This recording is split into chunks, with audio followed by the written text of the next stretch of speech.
Hey, Shalom Akim Siyabataza. Barakatah Yahweh, Barakatah Yahushai, Barakatah Yahweh, Barakatah Yahushai, Barakatah Yahweh, Barakatah Yahushai, Ka Halayim, Yahweh wa Yahushai, Vahasham Rakakwadash, Barakatam Akim. Um, I just want to go into a video or lesson just regarding, just being, proactive in in the season that we're in and the time that we're in. We're in the winter time basically. Some brothers already been experiencing it. Just here of late hit Texas, so it's getting kind of chilly out here. So basically I just want to touch into that and just basically say that it don't matter whether it be the warm days, the summertime, or the wintertime. Work still has to be done, and I want to bring out certain things just to prove that. But I want to start out with Proverbs 20:4. It says, "A sluggard will not plow by reason of the cold; therefore shall he beg and harvest, and have nothing." Okay, so a sluggard is somebody. Let me go into it so I can pull out a few definitions here, and I want to pull up an article. The sluggard. So I'm gonna look up the word sluggard. It says lazy, all right, sluggish, okay, slothful, indolent, and that's a word I like to use. Indolent. You got a lot of individuals that have no energy or energetic motivation to do things that are needful. Especially just doing them on their own and without being told anything. All right, so that's what the word sluggard means. Let's go over here.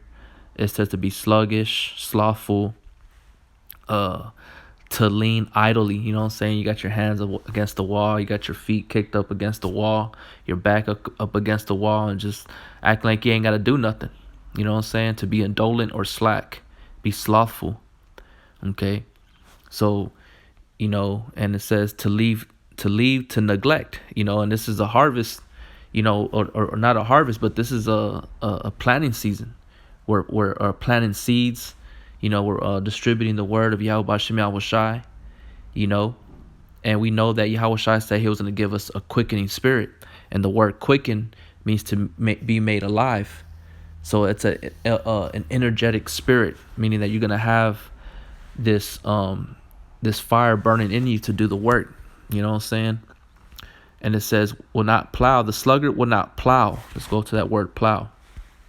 It says to cut in, the plow, engrave, devise, to plow.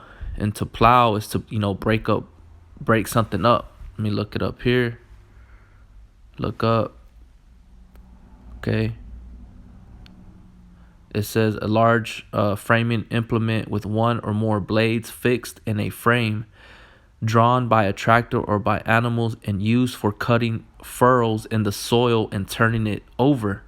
You see, so you're plowing. This is to break something up.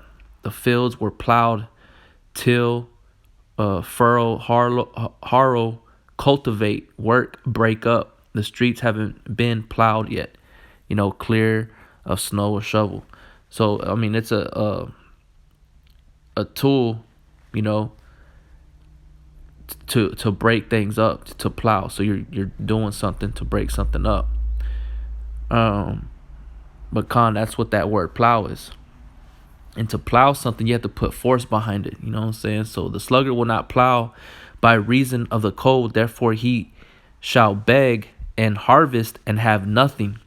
You're not going to have nothing for you to, what you sow is what you reap. So you're not going to be able to reap what it was that you put work into, So you're going to be left out in the cold, really out in the cold, not having nothing to eat or nothing to keep you warm, And that's what this is all about, man, is being proactive, being, activated in the spirit of Yahweh Bashem Yahushai. Having a zeal, being on fire, going out to the highways and the byways, making your videos, doing what it is that Yahweh Bashem Yahushai asks you to do,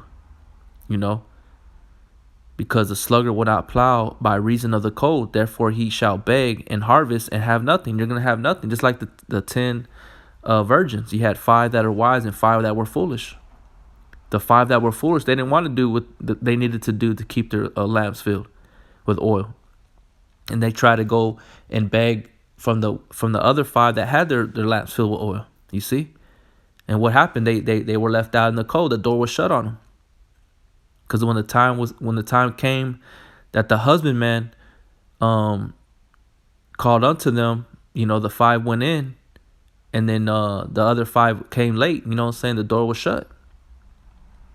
Which basically left them out there begging. Okay. So you got guys, well, not guys, but I'm speaking to the brothers. Don't fall into this spirit of being a sluggard, having an indolent mind frame, lackadaisical. You don't want to be like that. Lazy minded, sluggish, a sluggard, Okay. So I want to go from there to this article that I have found right here. And this is the Iowa agriculture literacy. What do farmers do in the winter? 5 years ago. Okay, so this is an old article, but I want to read it because there's something that it says here. It says, what happens on farms when the grain has been harvested and stored? Hay has been cut and baled, and Iowa fields and pastures are blanketed in fresh white snow. Farmers don't jet off to the Bahamas. Even when it's too cold for crops to grow, farmers still have duties on the farm. Okay, so going into that parable with the sower and the seed, that is being in because the Lord talks about this. He uses the parables or the allegories of agriculture, farming, planting, and it's a consistent job. It's a constant work. It don't just end when you gathering your fruit. You gather in what it was that you sowed. You reap during the harvest time, and that's the end of it. Okay. You still got things to be fixed on that need to be worked on. You got to prepare for the coming time to plant seed again. All right. It says, even after the combines are sparkling clean and put away for the winter, crop farmers don't stop farming. The winter months are a time to prepare for the coming year by budgeting for and purchasing things like seed and fertilizer. Some crop farmers store their crops on farm and spend winter shipping grain from their farm to ethanol plants, feed mills, and river terminals, where grain gets loaded onto barges and shipped far and wide.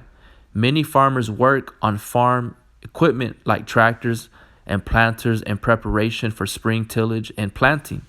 It is in this time of the year that many farmers also make the final decisions about what crops to plant on which fields. Just like being in the highways and the byways. Sometimes you may come to a decision that you ain't gonna go out and preach in that same place you've been preaching all year. You may set up shop or camp in a different area. Maybe you ain't getting fruit, so you're gonna move around to plant that seed elsewhere. Okay, to see what else kind of fruit you can bring in. Because this is what it's about, man. It's about planting the seed of Yahweh Shem Yahweh Shai, man. It's not about doing your own thing or setting up your own program. This is about Yahweh Shem Yahweh Shai's program, his father's business, their business, and doing exactly what they called for. All right. It says a lot goes into that decision, including factors like what crops was on the field that previous year, what the relative profitability of various crops are, known disease pressure that might be in the soil on that particular field, and the soil types of the field. You may not shake the dust off your feet, but you may just go to a different area and be like, hey, I'm gonna speak the word here in this area. You can move around, you jump around, and that's how. And then you can come back to that one spot you originally started, Lord willing, and you can see how everything is working in that area again. So the work doesn't stop in the wintertime, man. They're getting ready for things for the following year, for that following the spring. It says winter for livestock farmers is a bit different, and that's going into the animal agriculture, which I'm staying on the focus on, just you know, planting seeds of grain and that type of agriculture. Okay, so the point has been made in this particular article. So I want to go back to the scriptures, and I want to go to. I have some scriptures lined up. Let me see here. Let's go to. Let's go into the same book, Proverbs, chapter 6, and let's start at verse 6. Go to the ant, thou sluggard, consider her way, and be wise. So this is an instruction basically. Hey, go check out the ants, and consider her ways, man, and be wise. Gain understanding by observing this ant, right? Go to the ant, thou sluggard, right? I already brought out what the word sluggard was. Consider her ways and be wise, which have no guide, overseer, or ruler, provideth her meat in the summer, and gathereth her food in the harvest. You see? So the ant doesn't need anybody telling, the ants don't need anybody telling them what to do. They automatically know what they got to do to survive. Okay? But you don't see the ants out in the wintertime, so what are they doing? They're down there in the earth, making more tunnels, preparing, fixing certain things. They may be communicating amongst themselves about where they should go this time versus the last time that they were out there gaining in various vegetation and things of that nature that they take down there to feed the queen. Food. It's a constant work, man. If you look at the ants, it's constantly work. It's nonstop. But it says, provideth her meat in the summer, and gathereth her food in the harvest. So they have plenty of food to eat, whether it be in the summer months or in the winter times. Okay. But a sluggard, he ain't gonna have nothing to eat. Because you don't want to work, man. Because you think in the wintertime it's a time to hibernate like a bear, go into hiding. And then when the summertime comes, you're getting out of that lackadaisical mind frame, that state, which is a scary thing, man. Because just through experience, I speak of myself through experience. Like, say if I lose a job and I don't work for like a month, my body starts to ache, man. I start to get what's the word? Like, I begin to get lazy. Versus when I'm working, I'm constantly moving. You know what I'm saying? My body becomes familiar to that routine, and that's what it needs to do. But once I stop that routine, my body tends to fall, break down, and I begin to experience body aches, So once I start getting back into a working routine, I feel normal, because that's the way it is. The Most High never set it up for us just to kick back and lay down and kick our feet up on the coffee table, chilling in a recliner. The Most High made us to work, man. Look what Adam did. Adam was he was basically like a supervisor and management of the Garden of Eden, man, in that part of the region of the land in Mesopotamia, that region, the Fertile Crescent, where Israel is. Okay? So it says, go to the ant, thou sluggard, consider her ways and be wise, which have no guide, overseer, or ruler, provided her meat in the summer, and gathereth her food in the harvest. Okay? So the next scripture I want to bring out is in, let's see here, in the same book. Let's see here. This is Proverbs 30 and 24. There be four things which are little upon the earth, but they are exceeding wise. The ants are a people not strong, yet they prepare their meat in the summer. Okay, so they prepare their meat in the summer. Okay, the ants are a people not strong, yet they prepare their meat in the summer, man. Okay, and that's what you have to do. You have to prepare for the things, right? Like it says in let's go over here. Believe it. 2 Timothy 4:2, preach the word, be instant in season, out of season, reprove, rebuke, exhort with all long suffering and doctrine. So you have to preach the word, being instant in season and out of season. Now, what is the word likened unto? Let's go to the book of, let me see here. Luke chapter 7. See.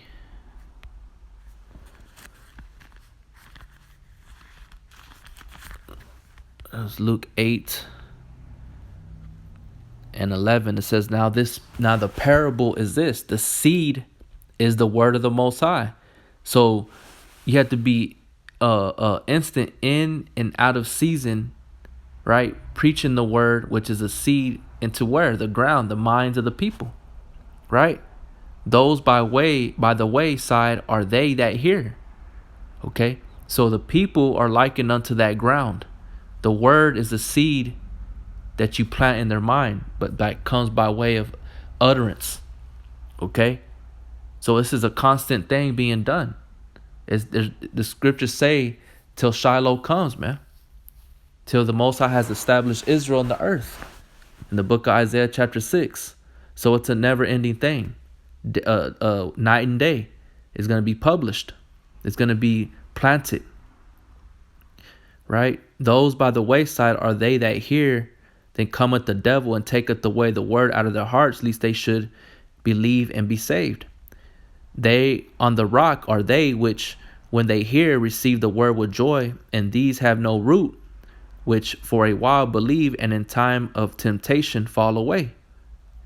And that which fell among thorns are they which, when they have heard, go forth and are choked with cares and riches and pleasures of this life, and bring no fruit to perfection. But that on the good ground are they which, in an honest and good heart, having heard the word, keep it and bring forth fruit with patience. You see, because it takes patience when you're you're in that type of work, dealing with agriculture, farming. Okay, because you don't know what you're gonna produce. You don't know if that time that following year you're gonna produce the same amount of fruit or grain that you did the prior year. You don't know. It could be a drought, and all your fruit, all your seeds that you laid out, they all die. They wither away. Because there's no water. Something happens, to the grounds. A swarm of locusts or something comes and devours your crop. A flood comes through and destroys them. And that's what it's likened it to here. What is it? You got 1, 2, 3, 4 forms of grounds that the sower scattered the seed amongst the minds of the people. So you have 4 forms of individual minds that it's going to fall upon, man. So this work has to be done in and out of season, preaching the word, which is likened unto a seed. Okay, so let's go from there to the book of 1 Corinthians chapter 3, and I want to start at verse 6. It says, I have planted, Apollos watered, but Yahweh gave the increase. So then neither is he that planteth anything, neither he that watereth, but Yahweh that giveth the increase. Now he that planteth and he that watereth are one, and every man shall receive his own reward according to his own labor. Okay, so it's a constant thing, year after year, see, in and out of season. Okay, work has to be done constantly. There's no end to that. Okay, and there's a scripture in the book of Ecclesiastes that talks about that. There's no end of labor. Basically, everything is at labor. Everything is at work. It says, "For we are laborers together with the Most High. Ye are God's husbandry. Ye are God's building." Okay, so the word, I want to go into that word husbandry because that has to do with agriculture. Let's see what it says here. It says Gregorian or Gregorian. It says a cultivated field, husbandry, tillage. Okay. It says cultivable, that is a farm. Husbandry, and another word before husbandry was known as husbandman or a husbandman that would manage the fields, or manage, in this case, like you can manage, we're managing fields, the brothers, the crops, or managing a business, because the scriptures is likened unto the Father's business, which is the crops, man. You know what I'm saying? So let me find this other scripture. Something came to my mind. Let's see if I can find it. Brothers, bear with me. But yeah, man, you know what I'm saying? That's the time that we're in. We're not in the time to relax and kick back. And when the time for it to come will come. But when it's time to go out into the highways and the byways, that's just what it is. There's no breaks. You don't take breaks from doing the work. Let me see if I can find it. Brothers, bear with me. Okay, so that's what a husbandry is. That's why I brought it out, because so it could all tie in. We're all working the fields. Some brothers have different duties. I believe it's in the book of John. Let me see.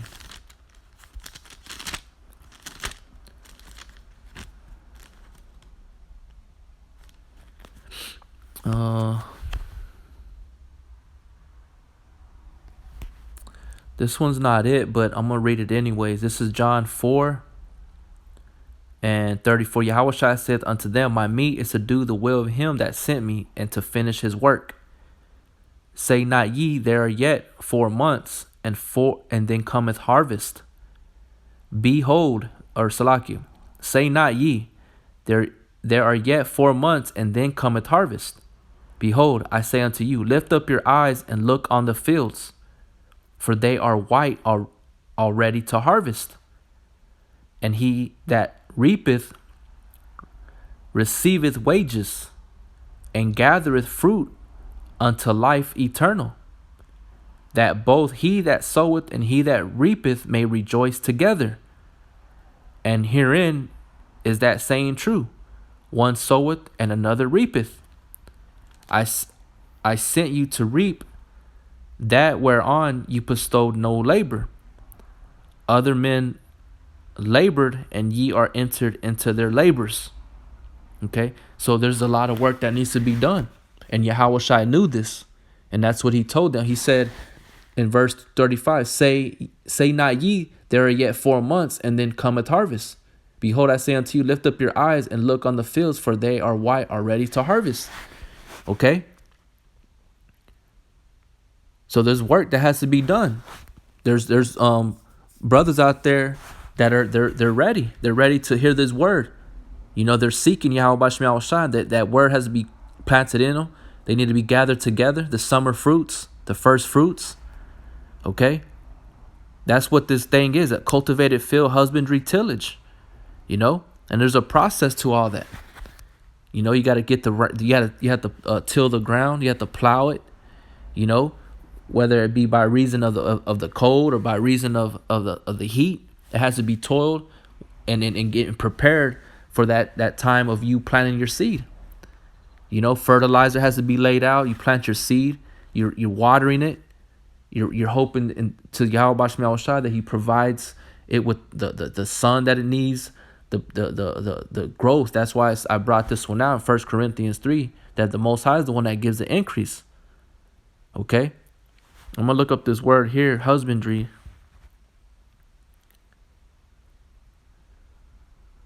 See if it brings it up. It says the care, cultivation, and breeding of crops, animals, crop husbandry. Okay? So in this case, we're talking about the crops. Okay? The grain. It says the care, cultivation, the breeding of crops, the management and conservation of resources. You see? Going over here to husbandry.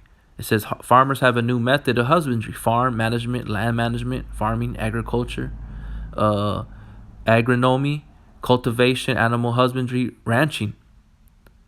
Okay? So that's what it is. That's what we're doing. It's a process. It's a continuous process. There's no just sitting back.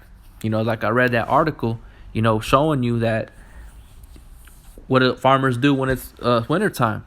There's still work that needs to be done. Okay? It says, "For we are laborers together with the Most High. You are God's husbandry. You are God's building." Okay? So what are we not are we also the building where the Holy Spirit dwells, but we're also building the house of Yahweh Shem Shai, man. Right? As it says here, according to the grace of the Most High, which is given unto me as a wise master builder, I have laid the foundation, and another buildeth thereon. But let every man take heed how he buildeth thereupon. For other foundation can no man lay than that is laid, which is Yahweh Shemashiach. Now if any man build upon this foundation gold, silver, precious stones, wood, hay, stubble, every man's work shall be made manifest, for the day shall declare it, because it shall be revealed by fire. And the fire shall try every man's work of what sort it is. If any man's work abide which he hath built thereupon, he shall receive a reward. If any man's